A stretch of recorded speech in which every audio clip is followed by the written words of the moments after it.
एक महिला एक अजीब तरीके से अपनी पैंट उतार रही थी। ये देख उसका प्रेमी उत्तेजित हो गया और कुछ अधिक मांग करने की सोच रहा था, लेकिन अगले ही पल उसकी प्रेमिका बिना तरीके गहराई वाली नदी में कूद गई। आदमी अचंभित हो गया, उसे समझ नहीं आया कि उसकी प्रेमिका क्या करने जा रही है। उसने दोनों बार चिंतित होकर आवाज लगाई, लेकिन कोई जवाब नहीं मिला। फिर आदमी हल्के से मुस्कुराया और देखा कि उसकी प्रेमिका पानी से उभर आई। पुरुष का मन बेचैन हो गया, इसलिए उसने जल्दी से अपना सामान छोड़ दिया। जितनी तेजी से उसका कपड़े उतारे और सीधे नदी में छलांग लगा दी। जल्दी ही वह पानी की सतह पर आ गया, लेकिन फिर भी अपनी प्रेमिका का कोई निशान नहीं देख पाया। उसका दिल पूरी तरह से घबरा गया और वह दोबारा पानी में गहरा गोता लगा गया। ध्यानपूर्वक चारों ओर देखने लगा, किसी भी विवरण को नजरअंदाज नहीं किया। सौभाग्य से उसकी मेहनत रंग लाई और अंततः उसने नदी के तल में अपनी प्रेमिका की लाश खोज ली। लेकिन जब तक वह कुछ कर पाता, प्रेमिका अचानक पानी की सतह पर आ गई। वह चौंक कर जाग गया, फिर एक कदम में ही पानी से बाहर आ गया। बेल की तरह हंसने की आवाज सुनकर आदमी ने आखिरकार समझा कि यह उसकी प्रेमिका की शरारत थी एवं उसने भी खुद को पूरी तरह से मुक्त कर लिया। दोनों पानी में निर्भीक होकर खेलने लगे, जैसे कि एक अति प्रेमी जोड़ा हो। हालांकि कोई नहीं जानता वे आज जितनी खुशी से हंस रहे हैं, कल उतना ही रोएंगे।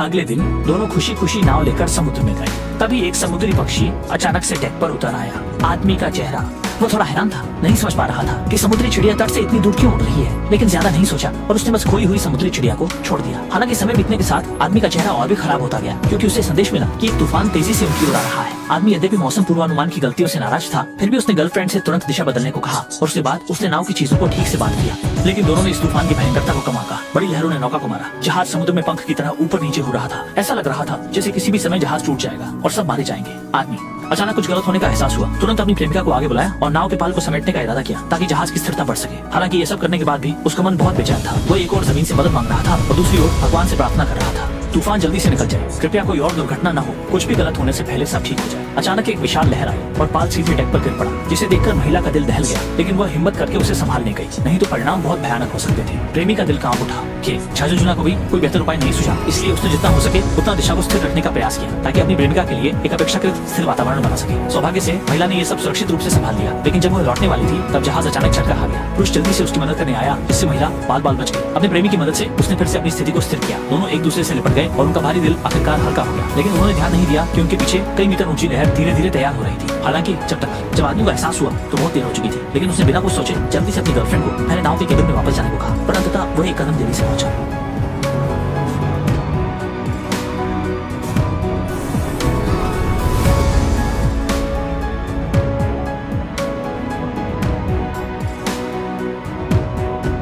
पता नहीं कब तक महिला बेहोशी से जागी, लेकिन उसने केवल अपने प्रेमी की छवि नहीं देखी। वह शरीर के दर्द की परवाह किए बिना आखिरी उम्मीद के साथ डेक पर चल गई। जल्दी से प्रेमी की सुरक्षा रस्सी को खींचा, लेकिन पाया कि उसे पहले ही कोई काट चुका था। पूरी तरह खाली, लेकिन वह अभी भी हार नहीं मानता। फिर से दूरबीन लेकर समुद्र पर चारों ओर देखता है। अप्रत्याशित रूप से दूर में एक छवि वास्तव में दिखाई देती है। महिला खुशी से रो पड़ती है, अपने दिल की धड़कन को और नहीं रोक सकती। जल्दी से चालक की सीट पर आती है, स्विच दबाती है, अपने प्रेमी को वापस बचाने के लिए नाव चलाना चाहती है, लेकिन पाती है कि नाव बिल्कुल शुरू नहीं हो रही है। महिला चेहरे पर गुस्सा, वह पहले दिशा समायोजित करने लगी। अनपेक्षित रूप से स्टीयरिंग व्हील जैसे लॉक हो गया हो, उसे कोई हिला नहीं सका। महिला थकी हुई थी, यह महसूस किया कि कुछ प्रोपेलर में फंसा हुआ था, इसलिए उसने पहले इसे ठीक करने की योजना बनाई, लेकिन बस 2 आवाजों को काटा था कि रस्सी ने उसका रास्ता रोक लिया। महिला ने निराश होकर संघर्ष किया, लेकिन सफेद कैनवास ने उसकी राह अवरुद्ध कर दी और उसे लगने लगा कि वह दम घुटने वाली है। फैंगो एक गांठ में सिकुड़ गई और महिला ने आखिरी पल में सतह पर आकर बड़ी बड़ी सांसें ली। फिर भी वह राहत की सांस ले पाती, इससे पहले ही उसे एहसास हुआ कि नाव उससे दूर होती जा रही है। मुश्किल एक इसके बाद मेरे कमाची का तुरंत पूरी तरह से बढ़ गया। वो केवल रोते हुए तेजी से आगे जाने लगी। सौभाग्य से उसने थकावट से पहले फिर से लेबर डंडे को पकड़ लिया। आज मुझे पैरों के नीचे छाल मिला तो उसकी दई हुई सांस आखिरकार वापस आ गई। जब सरदार साहब को होश आया तो महिला पहले ही गायब हो चुकी थी और सरदार साहब जल्दी से आकर पूछने लगे। अच्छे मूड के बाद महिला तुरंत अपने प्रेमी को बचाने नहीं गई, बल्कि सबसे पहले हमेशा समुद्र के तल में डूबने वाली नाव को संभालने लगी। नाव के शरीर की दरारों को चिपकने वाली टेप से ठीक किया और केबिन के अंदर का जमा हुआ पानी निकाल दिया। फिर से शुरू की। प्रेमी ने फंबू लगा दिया, सब कुछ अच्छी दिशा में जाने लगा। देखते ही देखते प्रेमी उसकी ओर करीब आ रहा था। महिला ने तुरंत अपनी कमर पर सुरक्षा रस्सी बांध ली और बिना किसी हिचकिचाहट के सीधे समुद्र में कूद गई और जल्द ही प्रेमी के पास पहुंच गई। धीमी सांसों की आवाज सुनकर महिला को पहले कभी महसूस नहीं हुआ, राहत मिली। हालांकि इस वक्त वह पहले से ही थकी हुई थी, लेकिन ठीक तभी प्रेमी अचानक जोर से चिल्ला उठा। महिला लड़की मारे घबरा गई और तुरंत उसकी तरफ दौड़ पड़ी।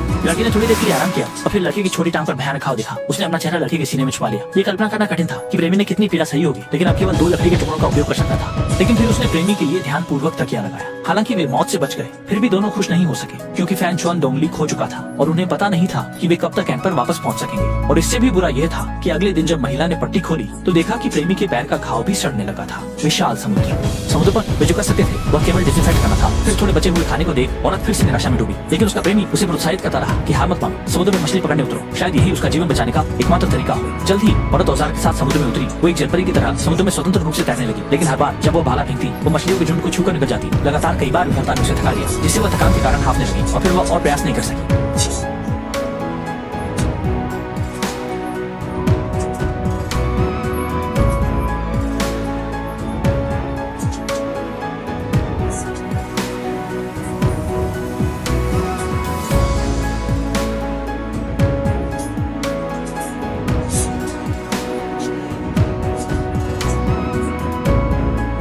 कोशिश आए बिना उसने तुरंत ही बहुत पहले से तैयार किए गए सिग्नल गन को निकाल लिया और उत्साह से जहाज की तरफ कई बार फायर किया। हालांकि ऊपर के लोग उसे देखे बिना ही उसके पास से सीधे गुजर गए। विशाल समुद्री लहरें लगातार छोटी नाव से टकरा रही थीं, जिसने उसके सिर पर निराशा का ठंडा पानी उड़ेल दिया। दूर जाते हुए जहाज को देखकर महिला पूरी तरह से टूट गई, लेकिन पुरुष के चेहरे पर कोई शिकन नहीं आई और वह अब भी उसे धीरे से दिलासा देता रहा कि सब कुछ ठीक हो जाएगा। वहीं पर अगले दिन आदमी जहाज से रहस्यमय ढंग से गायब हो गया। महिला ने आखिरकार महसूस किया कि ये सब उसकी खुद की कल्पना थी। बॉयफ्रेंड की शुरुआत में ही मौत हो गई थी। पूरे समय वह अकेली ही थी, खुद ही खाना खा रही थी, खुद से बात कर रही थी और यही उसे अब तक जीवित रखने की शक्ति थी। लेकिन